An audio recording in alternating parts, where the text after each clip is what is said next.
ओम शांति। आप सबको नव वर्ष की हार्दिक शुभकामनाएं। उम्मीद करते हैं आपका नव वर्ष आपके जीवन में नई नई खुशियां लाए, नया नया सब कुछ अच्छा हो। इसी के साथ आज की मुरली शुरू करते हैं। 1/1/2024 प्रातः मुरली साकार मुरली है।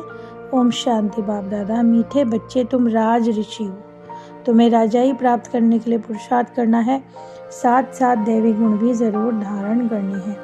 प्रश्न है, उत्तम पुरुष बनने का पुरुषार्थ क्या है? किस बात पर बहुत अटेंशन चाहिए? उत्तम पुरुष बनना है तो पढ़ाई से कभी नहीं रूठना। पढ़ाई से लड़ने झगड़ने का कोई ताल्लुक नहीं। पढ़ेंगे लिखेंगे होंगे नवाब। इसलिए सदा अपनी उन्नति का ख्याल रहे। चलन पर बहुत अटेंशन चाहिए। देवताओं जैसा मीठा बनना है। चलन बहुत रॉयल चाहिए। मुख से ऐसे बोल निकलें जो सबको मीठे लगें, किसी को दुख नहीं हो। ओम शांति। मीठे मीठे रूहानी बच्चों प्रति बाप समझाते हैं, आपकी बुद्धि का ठिकाना कहाँ है? मनुष्यों की बुद्धि तो भटकती है कभी कहीं कभी। तुम्हारी बुद्धि का भटकना बंद। बुद्धि को कहाँ लगाना है? बेहद के बाप को याद करने में। तो बच्चे तो अब जान गए ना, सारी दुनिया तमो प्रधान है। अब पहले आत्माएं सतो प्रधान थी, पर अब तमो प्रधान बन गई। तो बाबा कहते हैं फिर से बनना है ना सतो प्रधान, तो बुद्धि को बाप के साथ लगाना है। तो जिनके साथ हमको घर जाना है, कोई नहीं है जिसको डायरेक्शन इतने मिलते हो। जो बाबा कहते हैं ना, बच्चे मुझे याद करो, कितना सहज समझाते हैं। बाबा कहते हैं तुम्हारे विक्रम विनाश होंगे, तो ऐसे कोई नहीं समझा सकता जो बाप जैसे समझा रहे हैं। पतित से पावन बनाने की मत भी बाप ही देते हैं। बाबा कहते हैं तुम सनातन देवी देवता धर्म के थे, अब 84 जन्म भोगकर कौड़ी मिसल बन गए, लेकिन अब तुम्हें फिर से हीरे मिसल बनना है। और बहुत सिंपल तरीके से समझाते हैं बाबा, अपने को आत्माएं समझो और आत्मा को वापस जाना है, शरीर नहीं जाएगा। बाबा के पास खुशी खुशी जाना है। बाबा जो श्रीमत देते हैं उससे ही श्रेष्ठ बनेंगे। ये तो निश्चय है ना कि मूल वतन में जाकर फिर हम नया शरीर लेंगे।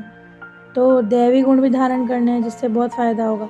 तो बाबा कल्प कल्प ऐसे ही पढ़ाते हैं। जो अच्छी तरह पढ़ते हैं वो ऊंचा पद पाते हैं। तो ड्रामानुसार ही बाबा की और बच्चों की एक्ट चलती है। तो बच्चे कहते हैं बाबा आपको घड़ी घड़ी भूल जाते हैं। ये माया के तूफान है। माया जो है ना, दीवा बुझा देती है। सर्वशक्तिमान अथॉरिटी भी कहते हैं, जो भी वेद शास्त्र आदि बाबा सबका राज बतलाते हैं। तो उसमें ये ब्रह्मा भी आ जाता है। इसमें मूझने आदि की बात ही नहीं, क्योंकि तुम हो राज ऋषि, तुम्हारे जैसे कोई ऋषि हो नहीं सकते। आत्मा कहती है ना कि राज्य कहाँ से लेते हो? तो बाप से। बाप ने स्मृति दिलाई, हम शिव बाबा से राज्य भागे लग रहे हैं।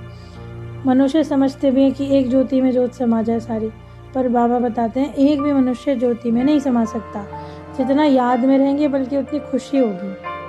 पढ़ाई पढ़ाने वाला देखो कौन है, उनको गॉड फादर भी कहते हैं। अब तुमको दिल से लगता है कि वही हेवनली गॉड फादर दैवी राज्य स्थापन कर रहे हैं, तो हमको बाबा क्या बनाते हैं? राइटियस। और विकारी को कहा जाता है अनराइटियस। तो देवताएं तो पवित्र है, लाइट भी पवित्रता की दिखाई दे। ये बातें कोई नया नहीं समझा सकते। हेल और हेवन दोनों अक्षर हैं, सुख और दुख, स्वर्ग और नर्क। अभी भारत में पहले सुख था, अब दुखी दुख है। तो बाबा कहते हैं अब सुख की सौगात में ले आया हूँ। तब जब उसकी सब बंदगी करते थे, सन्यासी तपस्या भी करते थे, तो उनको भी कोई ना कोई आस रहती थी ना, क्योंकि सब पुरुषार्थ क्या कर रहे हैं? नई दुनिया में जाने का। तो बाबा कहते हैं लेकिन पढ़ाई से कभी नहीं रूठना। पढ़ेंगे लिखेंगे तो होंगे नवाब। तो हर एक को अपनी उन्नति का ख्याल करना है। अगर लक्ष्मी नारायण जैसा बनना है तो बाबा ने उनको ही ऐसा बनाया। तो राजयोग पर बाबा हमको समझाते हैं कि तुम कल पर ये बनते हो। तो चक्र तो फिरता है। सतयुग में काफ़ी कम मनुष्य थे। थोड़ी छोटी सी ये कहानी है कि 84 जन्मों का राज है। अभी तो संगम युग की पढ़ाई है, फिर सतयुग से लेकर कलयुग तक सब कुछ फूलों का जो है बगीचा सतयुग में होगा। लेकिन बाबा ने कहा है कांटा किसको कहा जाता है? आसुरी गुण वाले को।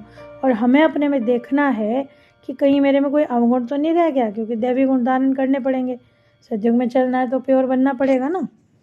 तो बाबा ने ये भी समझा दिया कि तुमको देवता बनाता हूँ, तुमको बहुत मीठा बनना पड़ेगा। बाबा तो श्रीमत देते हैं, पर चलना तो हमारा काम है।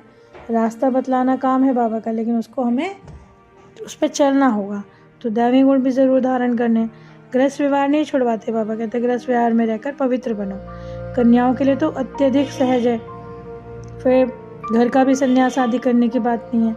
तो बाबा कहते हैं जो सर्विस करते हैं होशियार होते चले जाते हैं। तो अपने को समझो आत्मा और उन्नति करो अपनी, और आत्म कल्याण द्वारा विश्व कल्याण। कोई भी फिर माया जो थप्पड़ लगाती है, तो गृहस्थ व्यवहार में रह के पहले पवित्र बनना है। बाबा तो फ्रीडम देते हैं कि भले घर आदि में रहो, लेकिन कल पहले जो कुछ हुआ वो रिपीट होता रहता है।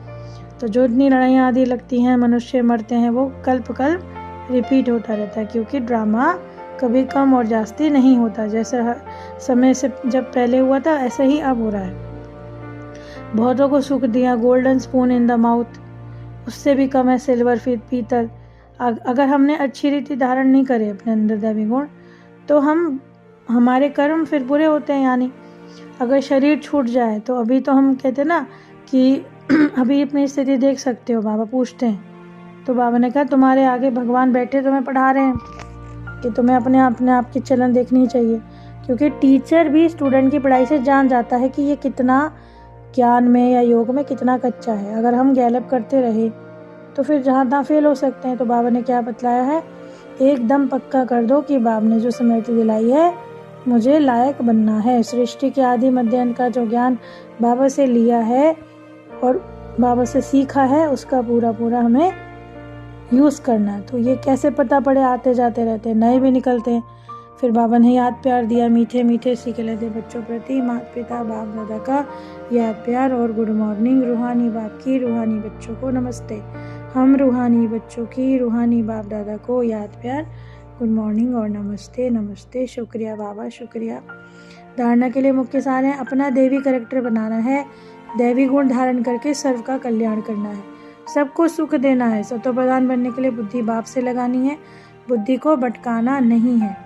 बाप समान टीचर बनकर सबको सही रास्ता बतलाना है। वरदान है चलते फिरते अपने द्वारा अष्ट शक्तियों की किरणों का अनुभव कराने वाले फरिश्ता रूप भव। तो जो बहुत कीमती मूल्यवान बेदाग डायमंड होता है, उसे लाइट के आके रखो ना, तो भिन्न भिन्न रंग दिखाई देते हैं। ऐसे आप फरिश्ता रूप बनेंगे तो आपके द्वारा अष्ट शक्तियों की किरणों की अनुभूति होगी। कोई को आपसे सहन शक्ति की फीलिंग आएगी, कोई को निर्णय लेने की, कोई को क्या किसी न किसी शक्ति की फीलिंग आएगी। स्लोगन है, प्रत्यक्ष प्रमाण वो है जिसका हर कर्म सर्व को प्रेरणा देने वाला ये है। तो ये जनवरी 2024 अव्यक्त मास के लिए विशेष पुरुषार्थ के पॉइंट्स नोटिस करेंगे सभी। इस जनवरी मास में विशेष साइलेंस की अनुभूति करने के लिए ब्रह्मा बाप समान डबल लाइट वरिष्ठा बनने की मूल्य की पॉइंट्स नीचे आएंगे, अभी आप सुनिएगा। कृपया ब्रह्मवश इसी प्रकार अटेंशन रखकर एकांत में बैठकर कम से कम 10 मिनट अव्यक्त साइलेंस का अनुभव करें और पूरा दिन डबल लाइट फरिश्ता स्थिति में रहकर श्रेष्ठ संकल्पों द्वारा कारोबार अपने इशारों से सेवा स्थान को सूक्ष्मतन बताएं। बीच बीच में इन पॉइंट्स पर गहरी रूह रिहान करते हुए अनुभवों की लेन देन भी करें। हम सब की ये डबल लाइट स्थिति साइलेंस की गहरी अनुभूति परमात्म प्रत्यक्षता के निमित्त बनेगी। अव्यक्ति साइलेंस द्वारा डबल लाइट फरिश्ता स्थिति का अनुभव करो। संगम युग की विशेष शक्ति साइलेंस की शक्ति है, तो साइलेंस में रहने से डबल लाइट फरिश्ता स्थिति बन जाती है। इस स्थिति में कोई का भी कार्य बोझ नहीं रहता, इसीलिए कर्म करते करते बीच में निराकारी फरिश्ता स्वरूप की ड्रिल करते रहो। जैसे ब्रह्मा बाप को साकार रूप में देखा, सदा डबल लाइट रहे। साइलेंस की स्थिति द्वारा सेकंड में बच्चों को नज़र से निहाल किया। ऐसे फॉलो फादर करो तो सहज ही बाप समान बन जाएंगे। इतनी ज्ञानवर्धक मुरली के लिए बाबा का पद्माबंधम शुक्रिया। ओम शांति।